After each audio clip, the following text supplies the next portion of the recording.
capacity. Oh, there we go.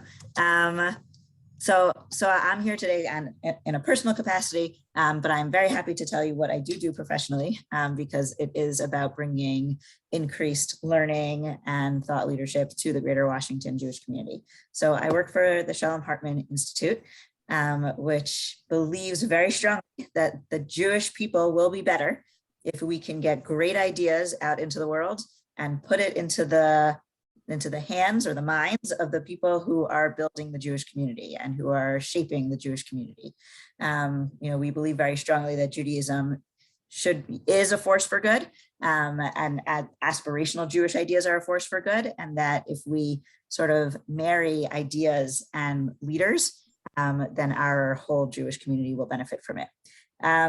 In terms of opportunities to learn with Hartman, so we do, thanks to figuring out the hard way through the pandemic, all the different ways that we can be using virtual platforms, we do now offer something called Ideas for Today, which is national classes through the Shalom Hartman Institute.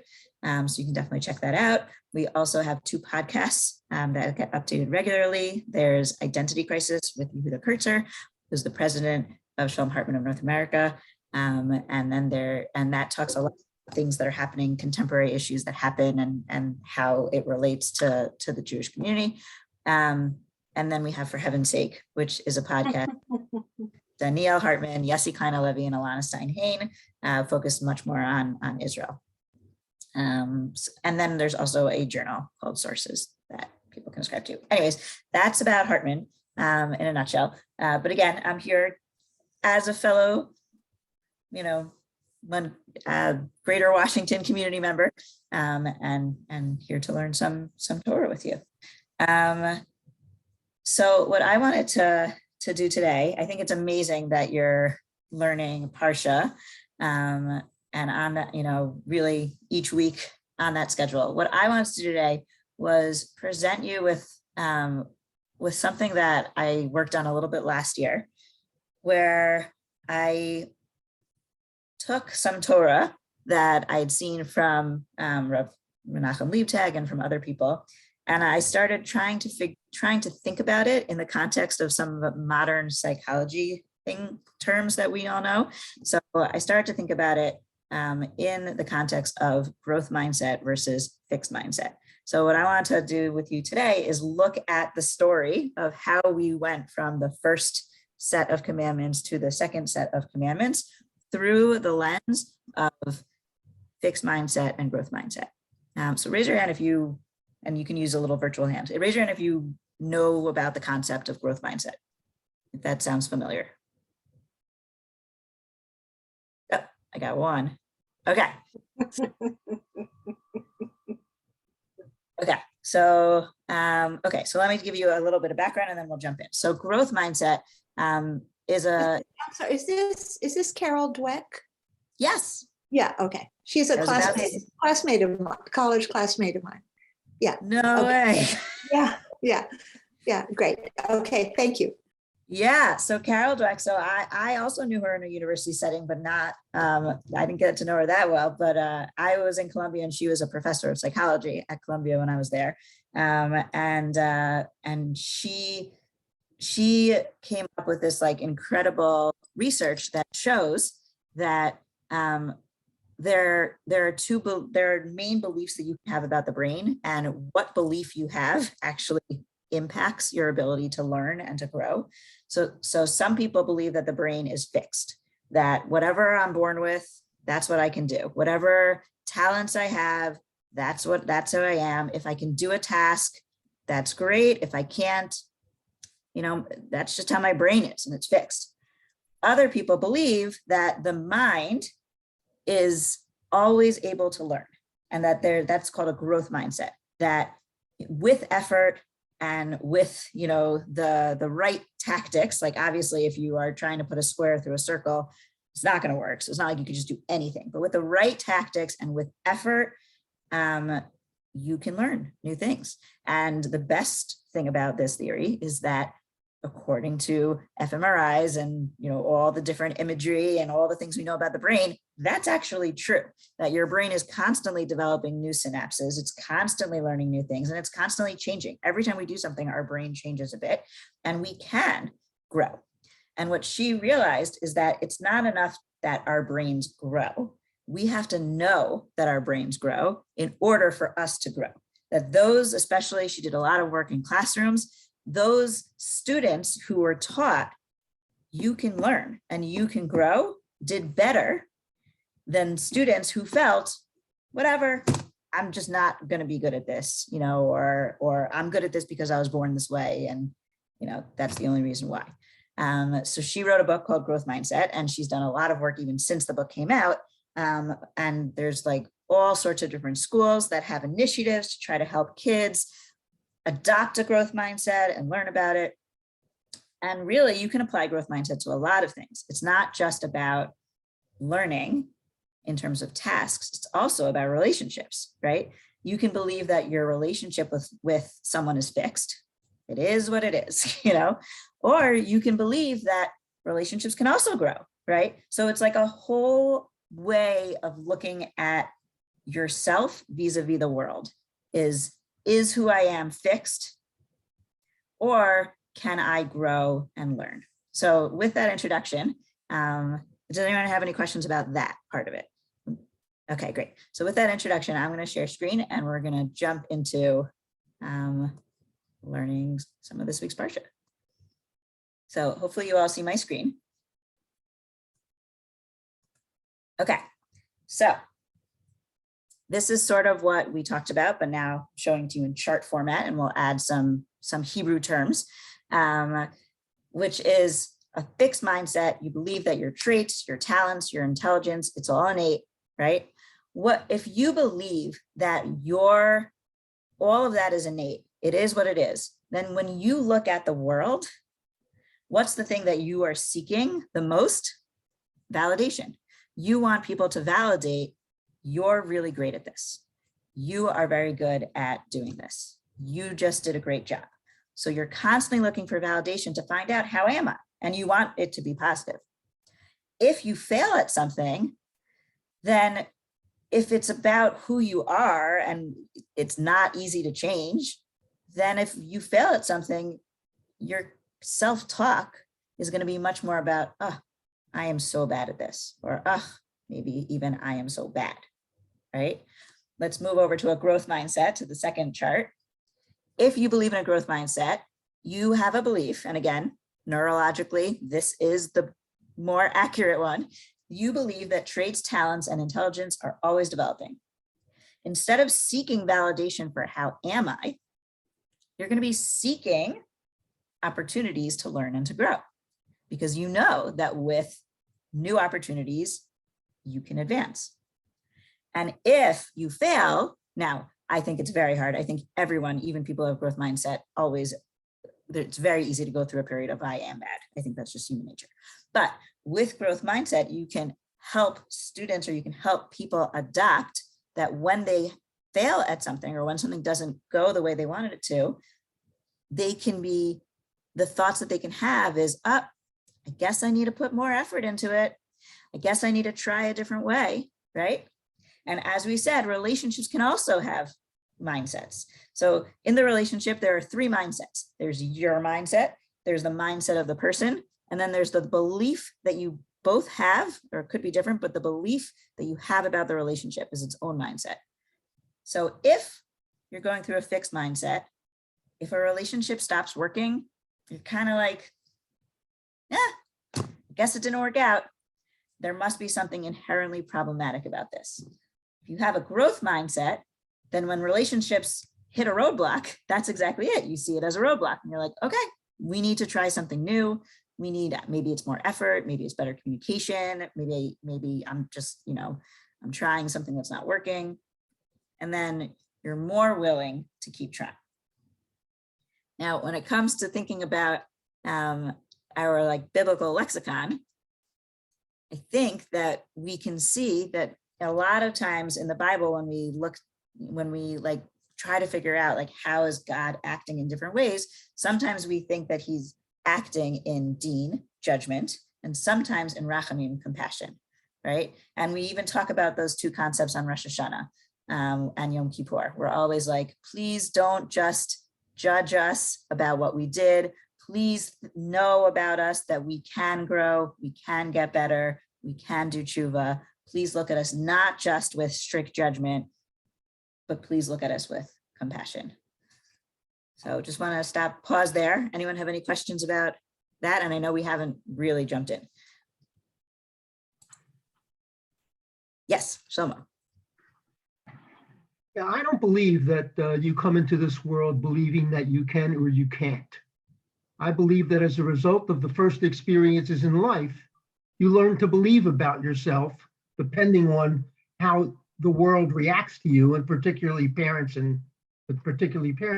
So you learn to feel, oh, I can do this, or I can try it again, or you learn I'm stupid and I can't do anything. But I don't believe that's an innate quality. I think it's a result of our first experiences, the first years in life, and I just want to make that point.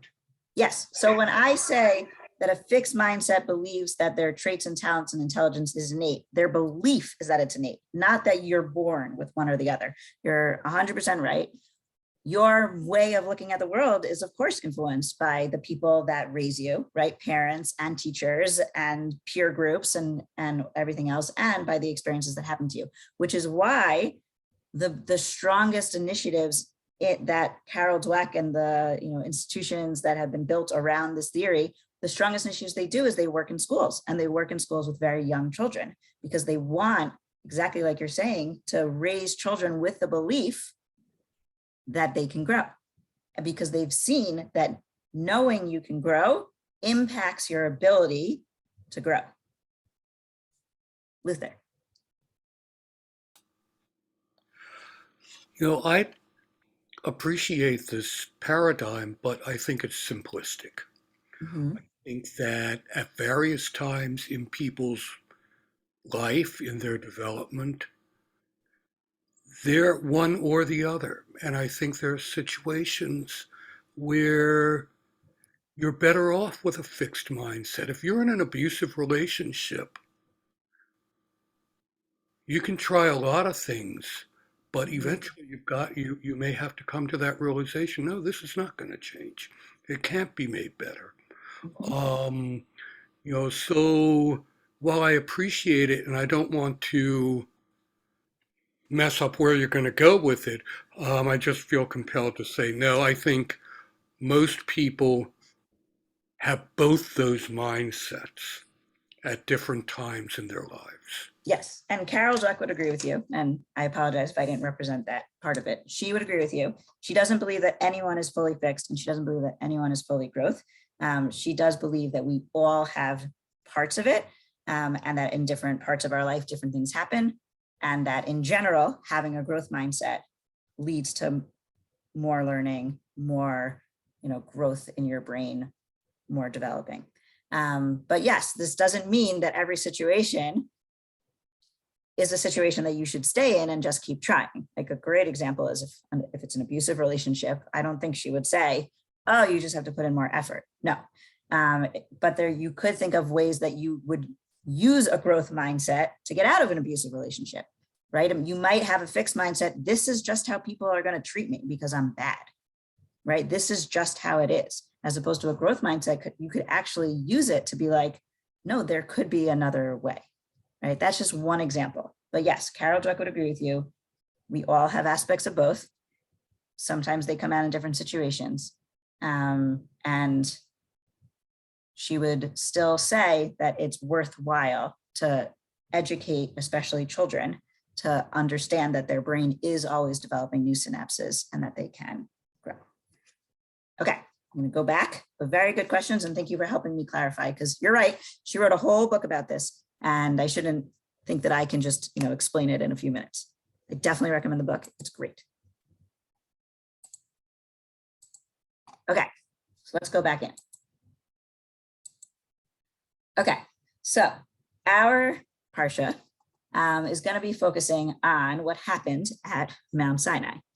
So going into more what Rav Liebtag taught, and I mentioned this actually when I gave the class a few years ago, Rav Liebtag reminds us that there is a covenant that happens at Mount Sinai, right? The word brit, covenant, is used, and that it's the third time in our trajectory from the start of Genesis that the word brit, covenant, has been used. So what were the first times? The first time was after the flood, which if anyone here is doing 929, we read about today. So everything happens for a reason. So at the flood, literally, God looks after everyone's out of the ark, and God says, I'm gonna make a covenant that I will never destroy the world again via flood. And that's the first covenant. And if you're to think about, is that a covenant specifically with the Jewish people? Obviously there was no Jewish people then, or is it with everyone? The answer is it's with everyone, right? Now, what Rav Liebtag posits is that God, in the first 12 chapters, or the first 11 chapters really of Genesis, there was no particular people that God was talking to. God was talking to everyone, because he posits, Rav Liebtag, that the original plan was that everyone would have the same sort of relationship with God, or would be, there was not going to be a particular people that he was going to give a Torah to. It was going to be for everyone. Or we don't know if he was going to give the Torah, but everyone was the same in that level.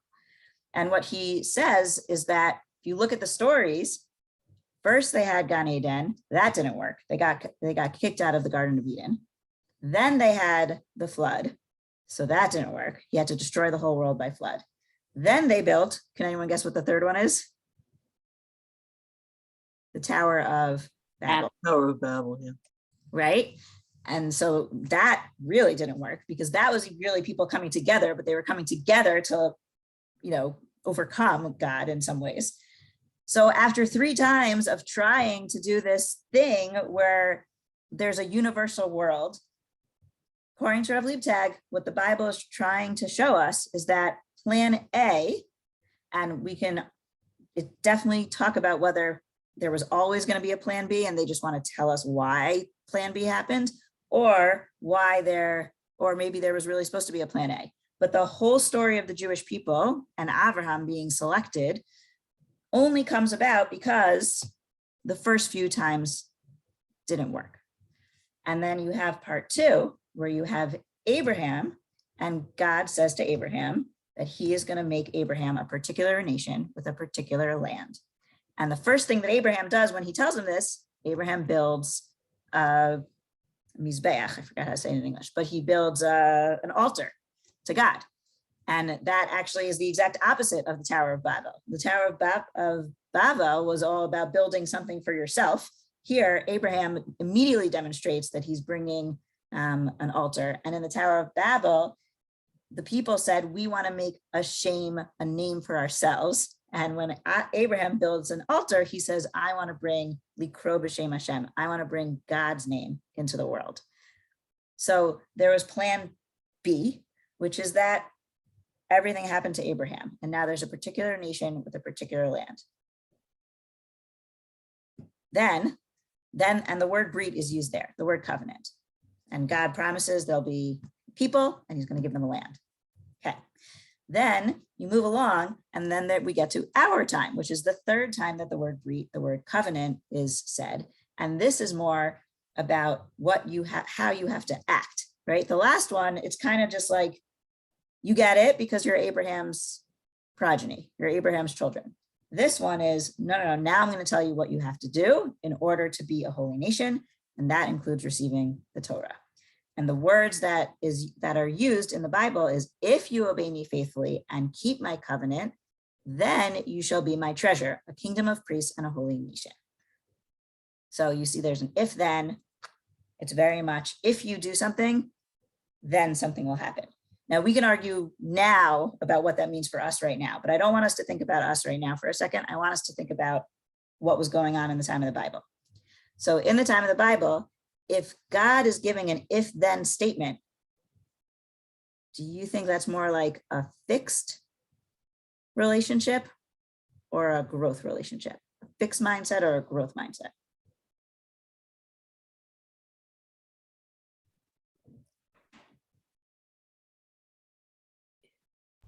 Growth. I think it's fixed because it's very specific rule-based and no variations allowed. Yeah, Exactly. and I think it's fixed. It's almost like a threat. Mm-hmm. You better behave. Mm-hmm. An if-then statement. So that is, an if-then is what a covenant, would have. If you do this, then you do that, right? Then I will do this. That's like the covenant, right? The covenant is like a binding thing. If you act a certain way, I will do this. And there is nothing in here about what happens if you make a mistake, right? There could definitely have been, and if you make a mistake, and if you don't, there could have been a lot more here, but it's very straight. If you obey me faithfully and keep my covenant, then you shall be my treasure. You will be a kingdom of priests, a mamlecha kohanim, and a holy nation, the goy kadosh. Very, very, very fixed. And we're going to see a lot more examples of that. So let's look at the first tablets. If we look at the actual language that was given in the first set of commandments, we see even more examples of fixed. So especially looking in the second one, you shall have no other gods, for I, the Lord your God, am a zealous God, visiting the guilt of the parents upon the children. That means if the parents do badly, I'm even going to punish the children, right? Even upon the third and fourth generation of those who reject me, I will still be visiting the guilt, meaning I will still be punishing. But I show kindness to the 1,000th generation of those who love me and keep my commandments. So what is this? Fixed or growth? This is about as fixed as you can get, right? If you do things good, good. If you do things bad, very, very bad. Not even for you, but for your children. So who's a little uncomfortable with this? I'm a little uncomfortable with this. Don't worry, it's not gonna stay here. I'm giving it away. We don't stay here, okay? So we started off in the first set of commandments. The commandments were fixed. There was if you do this, then you do this. And if we have to choose between judgment and compassion, which of the midot, which of the characteristics seem to be here? Judgment. Which one? Judgment. Judgment, exactly. This is if you do this, you get a punishment. If you don't, you get a reward. Total judgment. So let's keep going. When in the process of getting the first commandments, when God talks to Moses and God talks to the people about what's going to happen after they leave Mount Sinai, this is how God describes it. I'm sending an angel before you to guard you on the way and to bring you to the place that I've made ready, which place this is, goes back to the covenant with Abraham. Pay heed to him and obey him. Do not defy him. Why? Because he will not pardon your offenses, since my name is in him. Fixed or growth? Very, very fixed. But if you obey him and do that, I will say, then I will be an enemy, to your enemy and a foe to your foes. Okay, I know that this is not a fun place to be, so I'll try to get out of it soon. Okay, what happens? In our Parsha, Moses is up there in the mountain. They're not sure why he's not coming back yet. According to their calculations, he should have been back. And what do we know that the people do? They build a golden calf. They do. I'm stopping to share so we can talk about this. This is a very important moment. They build a golden calf. Now, if our covenant with God up until this point was very fixed, if we do badly, then he'd give his punishment. What could be a consequence of building the calf? What are the possible consequences? Destroy the people. Yes, it's over. There was nothing in our covenant about tshuva, right? And that's crazy for us to think about, because tshuva is such an obvious part of our lives, an obvious part of our understanding of what all this is about. But at that time, there was no tshuva. There was nothing in the covenant that said, if you fix it, then we can move forward. Instead, I'll go back on. Let me go back to the share screen. Instead, if we look at the exact words, God says to Moses, hurry down, leave the mountain, there is a stiff-necked people down there. Let my anger blaze forth against them so that I can destroy them, and I'll make you a great nation. Now that again makes sense if that was the plan. And then if that would have happened, then here's how the Bible would have had its trajectory. Plan A, the Garden of Eden, Noah, Tower of Babel, didn't work. Plan B, Abraham. Plan C also didn't work. God was ready at Mount Sinai to give them the Torah. They sinned in a major way. Let's do plan C. And what was God's idea of a plan C? He says to Moshe, I'll make you a great nation. You I like, you I'll keep. Forget about the rest of them. Let's do plan C. Now, is Moses going to be okay with plan C? No. So a very interesting thing, which we'll see inside the text, is plan B. Was plan B dependent on actions as much as plan C was, as much as like the Torah part of the whole thing? No, it was because you're Abraham's children, you will get the land. So very interestingly, we're going to see that that part would remain. The Jewish people would still get to go to Israel. It would be the whole Torah part and the Mamlechet Kohanim, the Goy Kadosh, the holy nation, the kingdom of priests, that part would go away. So let's see. Okay, so what happens? First, I just want to show you this third bullet point. This is what I was exactly saying. God says to Moses, go to the land, but I will not be in your midst because you're a stiff-necked people. And if I do come with you, what am I going to have to do? What did I say I would do? I'm going to have to destroy you. That was our covenant. So you can go to the land, but I'm not going to be with you anymore. So Moses hears this, and he is literally holding in his hands the covenant that says, if you behave well, I will reward you. If you don't behave well, I will punish you up until the third and fourth generation. And Moses is holding it, literally holding the covenant in his hand. And he realizes that with that covenant, what could possibly happen? And God had literally already told him, the Jewish people are going to be destroyed.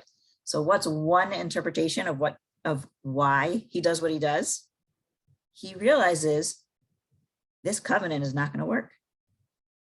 If this covenant were to work, the people will be destroyed. And what does he do?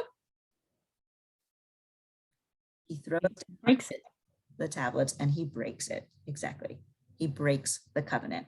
Why? To protect the people. Because the way that it stood, it was not going to have a happy ending. Now, if we understand that Moses was looking for a new covenant, we can really understand what happens next. It makes a ton of sense. Moses then turns to God, and without knowing this, it's kind of like, what in the world is going on here? Now we get it. Moses turns to God and says, God, I pray to you, if I have found grace in your sight, which we know he has because God was about to make him the people, please show me your ways that I may know thee, to the end that I may find grace in your sight, and consider that this nation is your people. When Moses is saying to God, show me your ways, thinking about judgment and compassion, as we know those are two different ways that God could be looking at the people. What do you think is Moshe's intention here? Show me now your ways. What has he seen God demonstrate, and what is he asking God to demonstrate? I think he's basically saying, I know you've been acting in judgment, but I know that there's more to you than that. I know that you have other ways. Show me more of your ways or all of your ways so that I can know thee. And Moses said unto him, also, by the way, God, this was a very interesting trick up Moses' sleeve. He says, also, we're not going to go. So that plan where we go to, the land without you, we're not going to do it. Unless your presence goes with us, do not make us leave this place. Now, what kind of position is Moses putting God in? If they don't go, what happens? Covenant with Abraham isn't fulfilled. Exactly. Now God's in some ways in trouble from the story perspective because God cannot fulfill the covenant that was made with Abraham. So very tricky, Moshe. very, very, very tricky. So Moses is doing two things. One, saying, I want to see all your ways, or I want to see more of your ways. And second of all, we're not going to let that happen. And then there's going to be a problem because covenant B is not going to be able to happen. So what does God say? I will do this thing that you have spoken because I have found grace in my sight. And grace, if we had to tie it to judgment or compassion, I think we'd all agree that it's much closer to compassion. I will make all my goodness pass before thee, and I will pardon he whom I will pardon, and I will show mercy on whom I will show mercy. What is God agreeing to do here? Be compassionate. Exactly. Selectively. Right. Totally still, yeah. God's still in charge. Definitely still in charge. But God is saying that God will pardon those who he wants to pardon and give mercy to those he wants to give mercy, which means he's adding levels to the original covenant. All right, Shlomo, do you have a question? Well, I want to just point out one thing, that my favorite story in the whole Talmud is God praying to himself that he should have compassion and more mercy for his own children. And I think it's very interesting to recognize the notion of God that himself recognizes that he needs improvement. Absolutely. I think that's beautiful. Definitely, definitely beautiful. And it's like, it's in, right? It's there. It's definitely there. There was a story where there was no compassion, and then compassion comes. Did someone else raise their hand? I can't totally see, but I got a little notification that says 2 hands raised. Michael Ackerman raised his hand. Oh, great. Michael?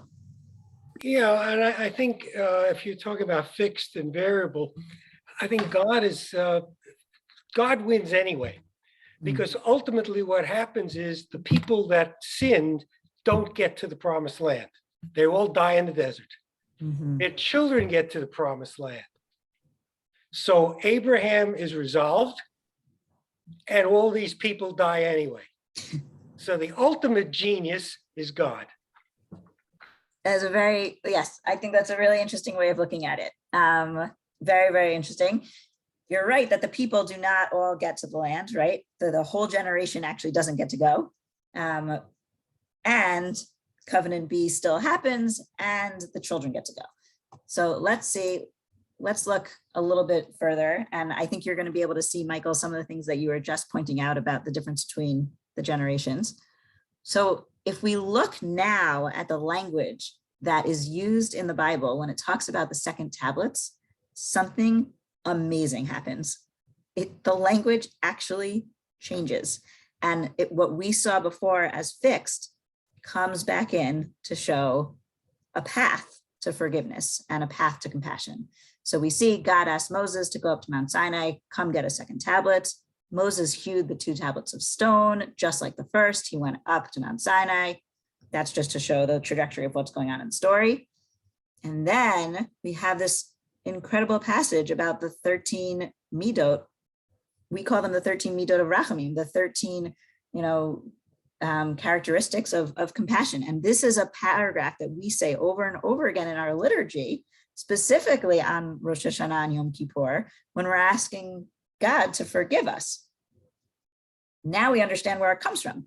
The Lord passed before him being Moses, and proclaimed, this is what God says, the Lord God, merciful and gracious, slow to anger, abundant in goodness and truth, heaping mercy onto the 1,000th generation, forgiving iniquity and transgression and sin. And actually, if we think about the specific parts that were part of the first set, we can almost see a one-to-one reverse of some of the terms that were used. So where God said that he was a zealous God, right? Now he's saying he's slow to anger. And the Hebrew words, I actually printed out the Hebrew words if I could find my sheet.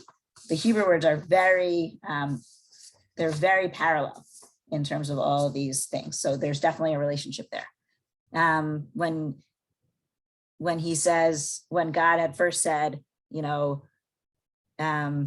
I won't forgive, right? Remember when God sent the angel in the desert and God said, I will not pardon you.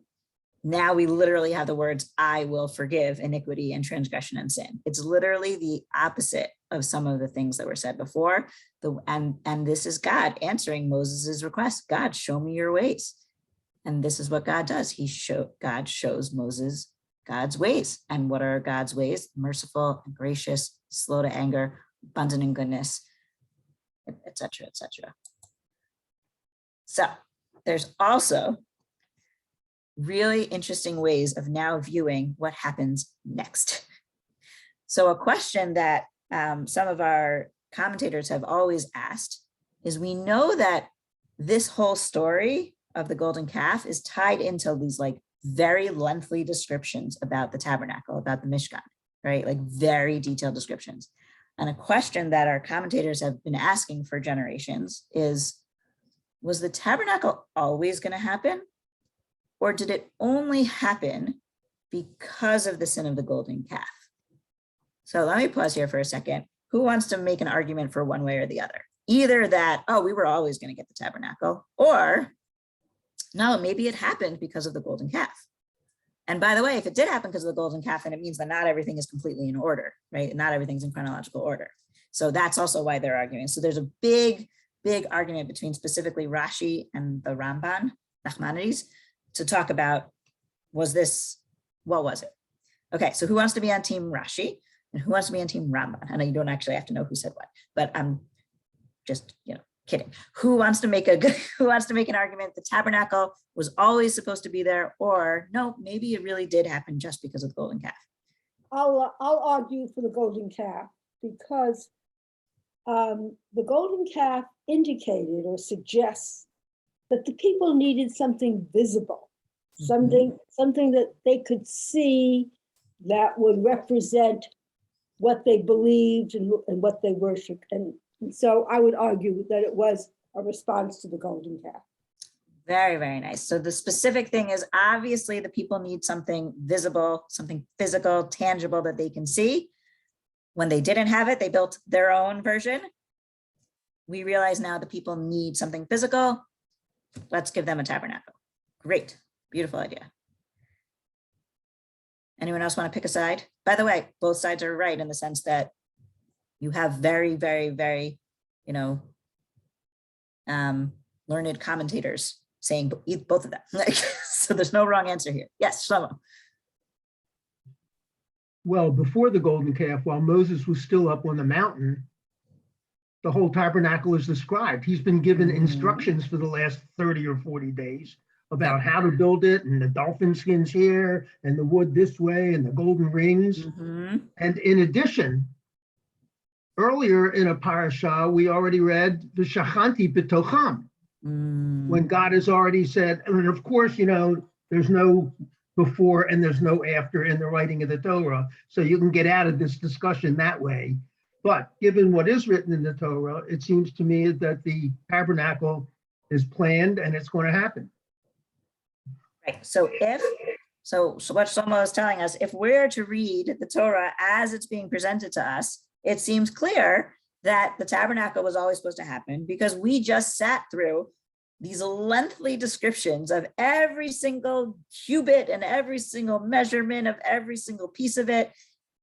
Why would that have happened? So you are right that those who believe that it was not have to say, well, then why are things out of order, right? Or they have to at least be okay saying a major part of this was out of order. Okay, Miriam, I think you were first. Oh, I just wasn't clear if I was unmuted. Yes. We may have given up the idea that there's no early or late in the Torah, but we haven't given up the idea that there was a redactor, and we can't necessarily depend on the particular order the chapters come in. So that you could argue that the writer, whoever that is, understood at all times that the people needed something concrete. In fact, I've heard the argument that the golden calf was not intended to be God, that it was intended as a pedestal on which the invisible God would sit. And of course, a Mishkan is, is some place for this God to sit, so that I think it could be that it's intended all along, yet there's a stumbling in between because the golden calf has connotations, have pagan connotations, whereas the Mishkan does not. So, you know, if you're going to pick a dwelling or a pedestal for your invisible God, it shouldn't look just like what the other nations are depicting as their gods. Very interesting. So you're showing us that either I'm just going to add a little bit. Either there's a because of the redactor, this could have been changed later. You could also say there could be some other reason, right? Why the text was not given in order. But yes, there definitely are reasons why we don't have to take the order for granted. And that what actually we're seeing here is that they needed this. They just did it in a pagan way. You know, they did it and God, or, you know, was basically like, okay, I get that you need something. Let's do it in a way that doesn't resemble pagan worship this time. Right? Great. Gil, did you have a?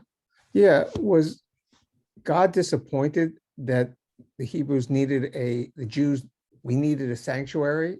I mean, I think his original intention was that I will be present with you at all times and that will be enough. Mm-hmm. So was he or she, was God, were they disappointed? Mm-hmm. Is that, you know, that's another, you know, thing about, it's not just the golden calf. Totally. So that's actually, that gets at the crux of the question, right? Was there always going to be a tabernacle, or was this kind of a plan B in some ways, you know, and it wasn't, using the word lechatchila, it wasn't the best possible outcome. It was what had to be done, but it's not the optimal outcome, right? For God, it wasn't the optimal outcome. Right. I think there's another way that we can think about it, which is if there really was a growth, a switch from fixed to growth, then it could also be that with this new worldview of, I need there to be a way for people to come back to me, right? If they don't do well, then how does the tabernacle play into that? Right? The tabernacle could actually be the vehicle for tshuva. And how would that work? What happens in the tabernacle? What's one of the main things that you do there? You sin. Sacrifice. Right. If you sin, Sacrifice. there's something you can do. Right. So you can think of it either as this is a b'diavad, this is a second best thing. It's not optimal. Or you can think like, actually, now that we're switching into a growth relationship with God, we need a physical space where we can come back if there's been distance. Mm-hmm. Interesting. All right, let's take the last few and then continue on. So Kevin and Marcia. So I'm going to take the side that indeed the tabernacle was because of the golden calf. And my position is that I think God is growing here and recognizing that people have been created in his image, but they are not able to achieve godliness all the time. And that the tabernacle is a place where God and the Jews come together. And Bezalel is taking the spirit of God and knowing the artistry that needs to be done. But Oholiav is the one who is representing man. And it's only where God's image and man's handiwork comes together in the tabernacle that we exist. Beautiful. Beautiful. Okay, so you're on team God is growing. Yes, God is growing. God is growing. And look at this beautiful thing that happens when God grows. Look what we get, right? This beautiful meeting place. Amazing. All right, Bob, do you want to cast the final vote? I don't know, the Ramban and the Rashi are neck and neck. I wasn't actually keeping track. I was going to say some of what Gil and Kevin just said. I learned a word a couple years ago, Theodicy, which is the sort of philosophy about how there can be an omniscient, omnipotent, omnipresent, all the O's, God who's all powerful, and yet there's evil in the world. There are different ways to reconcile that, but here Abraham and now Moses are talking with God, arguing with God, and God is growing and changing, and having a conversation about what it means to have an idol or not an idol. And, you could argue that having a tabernacle is akin to idol worship. But I think the growth of God is to have sort of a genius way of figuring out a way to create a space that does not have the characteristics of idol worship, but still allows people to have a way of focusing and doing their worship. Beautiful, beautiful. And that's a really nice, I feel like that's a great metaphor for us in life, that like sometimes in a relationship, the answer is to create a space where both things can happen. One person is getting what they need and one person is getting what they need. And sometimes it's not something that existed before, right? Sometimes you have to create a new space. Very, very interesting. These are great. I love these ideas. Really, really amazing. So, and what I do think that there's extreme validity to both positions. Again, they are both, there's really, really good reason to think either of them are right. And maybe we're supposed to understand that both of them are right in some way that we don't totally understand. But what I wanted to present today is Rashi's view, which is, and we've really talked about it, that Rashi, who we look to for commentary on so many things, believes that the tabernacle came about because of the golden calf. And Rashi cites a lot of the things that you all have said about we need the space, about, God saw that they did it one way and it wasn't the way that God wanted them to do it. So God gives them a way that works right better. That's not pagan worship.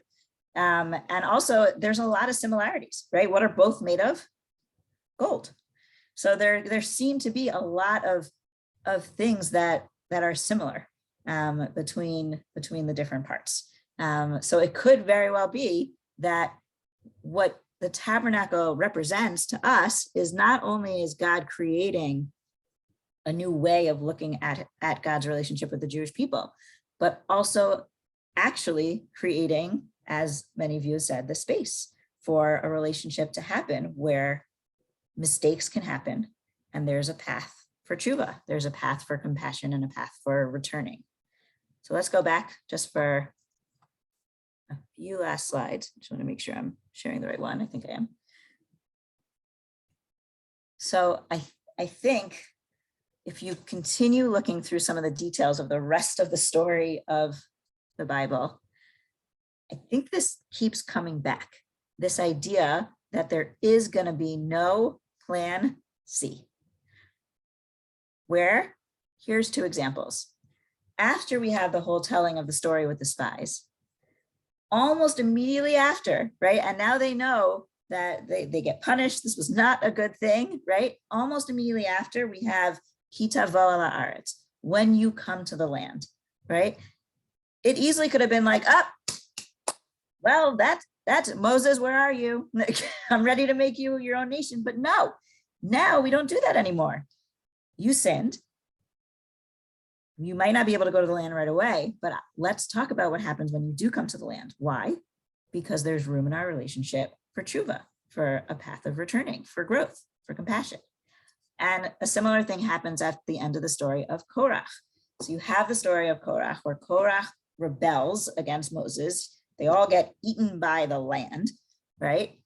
Almost immediately, the next commandment that we learn about has to do with the golden calf, with the red heifer, but that is on purpose, that they are both, there's something there. With the red heifer, that the red heifer can help you get back to purity. This whole scene happened, it wasn't very good. People get swallowed by earth, that's not very good either. But almost immediately after, what's the new idea that I'm going to introduce to the people? Well, there's this red heifer, and it can help you return. If you are impure, it can help you return to a place of purity. So we see that even at the next few big moments of sin, we're presented with ways to come back. And we talked about Rosh Hashanah and Yom Kippur a few times. Who knows what day were the second luchot brought down, the second tablets, second set of tablets? according to our tradition, Moses came down from the mountain with the second set of tablets on Yom Kippur. Yeah, I knew that. Yeah, sorry, I didn't mean to. So yes, on Yom Kippur, which means that in some ways, right, the journey, we have Rosh Hashanah, which is usually characterized by the day of judgment. And then we have Yom Kippur, where we say literally the same words that Moses said about the 13 attributes. We literally are like, God, Hashem, Hashem, Kel Rachum V'Chanun. Those are the words, right? God, God, you are merciful, you are compassionate, forgive us. We actually go through the journey in some ways of going from judgment to compassion, of going from the first set to the second set. We do that every year. And we basically replay it, and we pray to God that we end up on that other side of the mountain, just like Moses did at the end of the second Milchot with the compassion. So, summary. The first set of tablets show us a lot of signs that on a whole, they seem to fall into a fixed mindset. God is not going to forgive sin. When the golden calf happens, it's not very good. Moses breaks the covenant and basically says, God, show me your ways. Like, I know there's more to this. I know it can be more expansive. And basically beseeches God for a new covenant. Then we have the second tablets, which come through Hashem, Hashem, Kel Rachum V'Chanun. They come through the 13 attributes of mercy. And we see for the rest of the Pentateuch, for the rest of the 5 books, forgiveness, learning, and growth are going to be built-in concepts between God and the Israelites. And just one question I wanted to leave you with, and then I'll stop for additional comments. It is an understatement that the past 2 years have been really hard, right? And there's been many, many conversations of how do we rebuild, whether it's rebuilding society, whether it's rebuilding certain institutions, whether it's, rebuilding. And there are certain things that are lost and they can never be rebuilt. I think one message that I see from the first tablets to the second tablets is that when you are rebuilding, there are moments where you can insert compassion. And then a question for us is today, when we're trying to pick up the pieces, right? We see broken pieces all around us. Are there ways that we, in the capacity that we have, are there ways that we can rebuild, that we can create second tablet moments in our lives and the lives of the people around us? That's it. So I'm happy to take any questions.